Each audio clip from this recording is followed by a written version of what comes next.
पवन जी सामने दो सवाल हैं। एक तो ये कि जो आपने कल बयान दिया था मोहन भागवत जी को लेकर के, आपने कहा था ये बीमार आदमी है, उस पर बीजेपी ने प्रतिक्रिया दी है। उन्होंने कहा है कि कांग्रेस का ही कोई नेता मोहन भागवत जी की इस तरह की भाषा का इस्तेमाल कर सकता है, क्योंकि कांग्रेस में नरसिम्हा राव, सीताराम केसरी, प्रणब मुखर्जी जैसे बुजुर्गों का अपमान किया जाता है। बुजुर्ग है मोहन भागवत, और सोनिया गांधी, राहुल गांधी से यही शिक्षा मिली है पवन खेड़ा को। लाल कृष्ण आडवाणी जी आईसीयू में थे और पूरी भाजपा देखने सारंगी जी को जा रही थी। ये सम्मान दिया इन्होंने आडवाणी जी को। ये बताएंगे हमें बुजुर्गों का सम्मान कैसे किया जाता है। मुरली मनोहर जोशी जी को सिर्फ जन्मदिन के दिन याद करते हैं, वह घर बैठा के रखा हुआ है सबको इन्होंने। वो आडवाणी जी तो अब सोचते हैं कि काश मेरे नाम में वी नहीं होता तो मैं अडानी होता, तो शायद ज्यादा सम्मान मिल जाता। वो एक वी ने उनका पूरा क्या बताया अब आपको। इसलिए इनको कहिए कि ना केवल मोहन भागवत जी खुद बीमार व्यक्ति हैं, बीमार मानसिकता से ग्रस्त हैं, पूरा का पूरा संघ बीमार संगठन है। ये मुखबिरों का गैंग है और इनका इलाज ये देश करना जानता है। इनका इलाज ये देश पहले भी कर चुका है, आगे भी करेगा। सर एक और सवाल है। सुप्रीम कोर्ट ने कहा है कि ईडी का काम सिर्फ लोगों को गिरफ्तार करके जेल में डालना है, ऐसा हम बर्दाश्त नहीं करेंगे। एक तरीके से सुप्रीम कोर्ट ने सवाल खड़ा किया ईडी की कार्रवाई। तो जब राहुल गांधी कह रहे हैं कि पूरे स्टेट पे इन्होंने कब्जा किया है, तो क्या गलत कह रहे हैं? अभी आपने बघेल साहब से बोला कि एफआईआर क्यों नहीं कराते। बघेल साहब ने बिल्कुल बढ़िया जवाब दिया और एक उदाहरण बघेल साहब ने दिया कि अगर आप एफआईआर तक नहीं करा सकते उस व्यक्ति के, मोहन भागवत के खिलाफ, तो बताइए स्टेट पे इनका कब्जा है या नहीं है? ईडी स्टेट का एक अंग है और उस अंग पर ना केवल ईडी, सीबीआई, इनकम टैक्स, चुनाव आयोग, यूनिवर्सिटीज में अब वाइस चांसलर्स कैसे बनेंगे, आपने ड्राफ्ट रूल्स देखे होंगे। उन सब पर, तमाम संस्थाओं पर ऐसा कब्जा है कि भूपेश बघेल जो कि पूर्व मुख्यमंत्री है, इतना वरिष्ठ नेता है, वो खुद आपके सामने कह रहा है कि मैं भी एफआईआर नहीं करा सकता मोहन भागवत के खिलाफ। तो राहुल गांधी ने क्या गलत कहा कि स्टेट पे इन्होंने कब्जा कर दिया और इसी से हमारी लड़ाई है? क्या गलत है? आज माननीय सर्वोच्च न्यायालय ने जो ईडी के लिए कहा, हम उसका स्वागत करते हैं। हम जो इस मंच पर बैठे हैं, हमारे साथ बैठे हैं, ये भुक्तभोगी हैं, इनके कई सहयोगी भुक्तभोगी हैं। कैसे ईडी सिर्फ और सिर्फ विपक्ष का एड्रेस जानती है, वो प्रफुल्ल पटेल का एड्रेस भूल जाती है, वो तमाम हेमंता बिस्वा शर्मा का एड्रेस भूल जाती है, अजीत पवार का एड्रेस भूल जाती है। हम एड्रेस भेजने को तैयार हैं इन सब का। क्या ईडी जाएगी? मेरा सवाल इधर है, आपसे मेरा सवाल है, मोहन भागवत के बारे में आपने जो बात अभी कही है, मोहन भागवत संघ के प्रमुख हैं, वो जानते हैं कि बयान के मायने आखिर क्या हैं।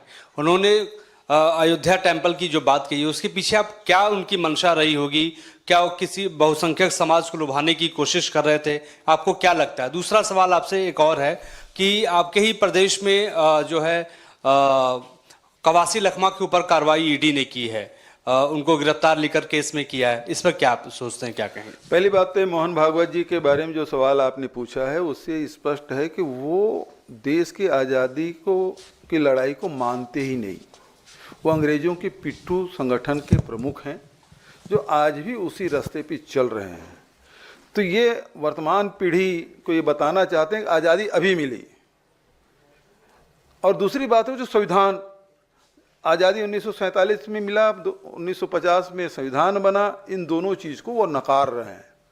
इसका मतलब ये है कि देश के इस संविधान के तहत चाहे वो महिला हो, चाहे मजदूर हो, चाहे अनुसूचित जाति हो, जनजाति हो, पिछड़े वर्ग के लोग हों, चाहे श्रमिक हों, चाहे वो किसान हो, जो इसके तहत जिनको अधिकार मिला हुआ है, उस संविधान को ये नहीं मानते, ये स्पष्ट है। दूसरी बात, जो कवासी लखमा के बारे में 2021-22 की घटना है, ईडी ने कार्रवाई की और 3 साल हो गए।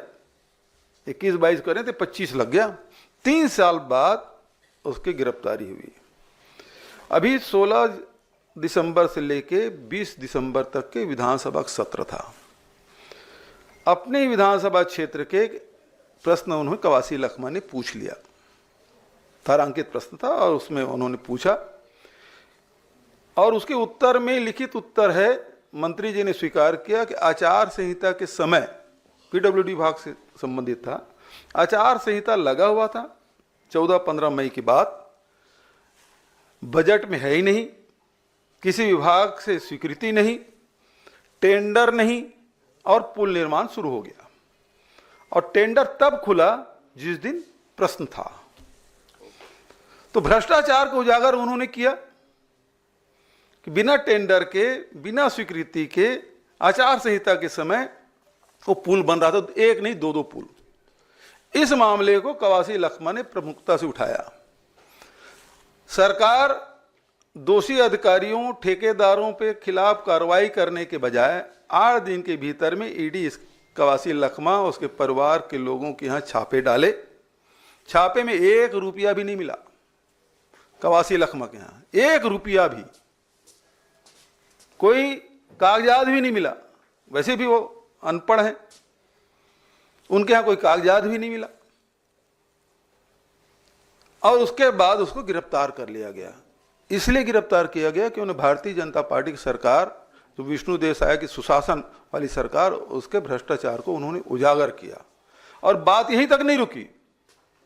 आप देखेंगे कुछ दिन बाद एक पत्रकार मुकेश चंद्रकार केवल उस सड़क के मामले में, उस सुकमा जिला या बीजापुर जिला में ऐसे सड़क जो सेंट्रल गवर्नमेंट से स्वीकृत है, LWE क्षेत्र में जो फेज 1 फेज 2 में जो स्वीकृत किए, उस सड़क की स्वीकृति, और उस सड़क की स्वीकृति में यह है कि 50 करोड़ के जो सड़क है उसकी लागत बढ़ के 142 करोड़ हो गया। सड़क बनी नहीं, 90% भुगतान हो गया। उसके मुंह हमेशा के लिए बंद करा दिया गया। प्राणों से हाथ धोना पड़ा मुकेश चंद्राकर को। तो ये बस्तर के 2 जिले की घटना कि आप यदि भ्रष्टाचार को उजागर करेंगे तो आपको या तो ईडी पकड़ लेगी या आपको मौत के नींद सुला दिया जाएगा। ये स्थिति है। Stay ahead with our cutting-edge news app. Instantly access the latest shorts in just 1 minute and breaking news in just 50 words. Download now for a smarter, faster news experience.